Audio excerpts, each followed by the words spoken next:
בכל החזיתות, באמת, סייעתא דשמיא גדולה, ועבודה יוצאת מן הכלל של מערכת הביטחון על כל זרועותיה, מפקדים ולוחמים, ויש רגל מדינית מסיימת, יש רגל מדינית מסיימת ביהודה ושומרון, שהורגת לחלוטין את רעיון חלוקת הארץ והקמת מדינת טרור בלב ליבה.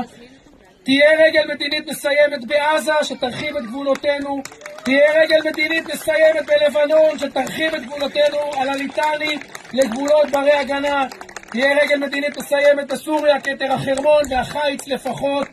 כן, יש רגל צבאית, יש רגל מדינית, שניהם רגליים של גבורה, של נחישות, של אמונה, של אהבת הארץ, של עוצמה.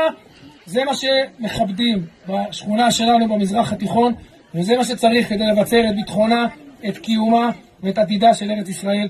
אז תודה רבה על עוד יישוב, ובבקשה מכולנו לשלב ידיים כדי להיות שותפים ולזכות להקים עוד הרבה מאוד יישובים, שוב, ליהודה ושומרון, אבל לא רק, תהיה הרבה מאוד עבודה לכולנו.